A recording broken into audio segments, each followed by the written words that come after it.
Olá, já pararam para pensar na quantidade de informação que a gente processa todos os dias e mensagens que parecem super simples? Pois é. Hoje, vamos usar algo tão comum quanto uma placa de proibido fumar para desvendar alguns segredos bem interessantes sobre como a comunicação funciona. E a pergunta de US$ 1 milhão é essa aqui. Como é que pode uma imagem simples, com pouquíssimas palavras, comunicar uma regra, uma proibição e até uma ameaça de consequência, tudo isso em menos de um segundo? A resposta é mais fascinante do que parece. Então, para a gente desvendar esse mistério, o primeiro passo é entender como as mensagens são de fato construídas. Não tem mágica, não, é pura técnica de comunicação. Uma que a gente usa o tempo todo, muitas vezes sem nem se dar conta. Exatamente. Hoje em dia, é muito raro uma mensagem ser uma coisa só. E a placa de proibido fumar é o nosso exemplo perfeito. Ela não se apoia só no texto escrito. Ela combina esse texto com um símbolo que todo mundo, em qualquer lugar do mundo, bate o olho e entende na hora. E essa mistura cria um impacto muito mais forte. Ok, então vamos mergulhar um pouco mais fundo e entender que linguagens são essas que se misturam para criar mensagens tão eficientes. É nessa combinação que a coisa toda ganha poder. Basicamente, a gente pode pensar em duas grandes categorias. De um lado, o texto verbal, que é tudo que usa palavras, seja um livro, uma conversa ou o que eu estou falando agora. Do outro lado, o texto não verbal, a linguagem das imagens, dos símbolos. Pensa num semáforo ou nos emojis que a gente usa no celular. Cada um tem sua força. E aí que a mágica acontece de verdade. Quando a gente junta os dois, o verbal e o não verbal, a gente cria o que os especialistas chamam de texto misto. E esse é o segredo por trás da eficácia de quase tudo hoje em dia. De um meme na internet, passando por uma propaganda na TV, até chegar, claro, na nossa placa de proibido fumar. A imagem e a palavra se reforçam, sabe? Uma coisa potencializa a outra. Mas não basta só jogar palavras e imagens juntas. Para uma mensagem fazer sentido de verdade, ela precisa de uma estrutura, quase como uma cola invisível que une todas as peças e faz com que tudo se encaixe.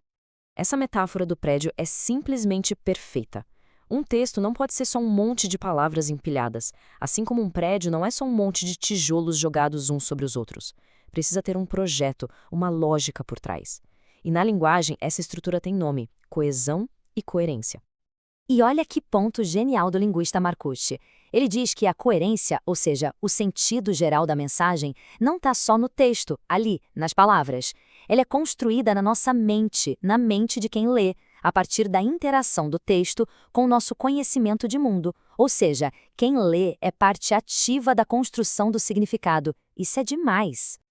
Então, para a gente resumir e deixar bem claro, a coesão são as conexões que a gente vê no texto, a gramática, as palavrinhas que ligam uma frase na outra, são os tijolos e a argamassa.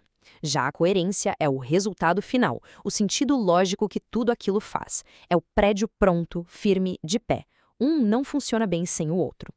Dá para ver a diferença na prática, nesse exemplo. Sem coesão, a frase fica repetitiva, meio travada.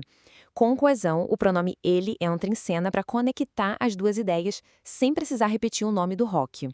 Essa palavrinha funciona como argamassa, sabe? Deixa o texto muito mais fluido e elegante. É um mecanismo simples, mas que faz toda a diferença. Beleza, a gente já entendeu o como as mensagens são construídas. Agora vamos investigar o porquê. Toda comunicação tem um estilo e, principalmente, um objetivo. E essas escolhas são tudo menos por acaso. Isso é uma coisa que a gente faz o tempo todo, até sem perceber. A gente adapta a nossa linguagem para cada situação. Quando falamos com amigos, a conversa é informal, cheia de gírias. Agora, se for para escrever um e-mail de trabalho, o tom muda na hora, fica mais formal. Não é questão de certo ou errado, mas de adequação.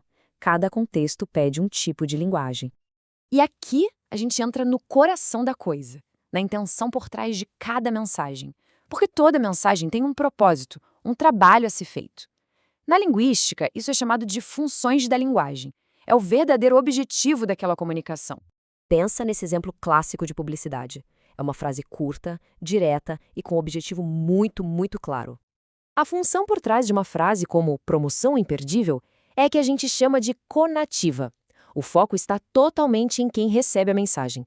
O objetivo é um só: convencer, persuadir, levar a pessoa a fazer alguma coisa, a agir. É a linguagem da propaganda, dos discursos políticos, das ordens. Agora, vamos para um cenário completamente diferente.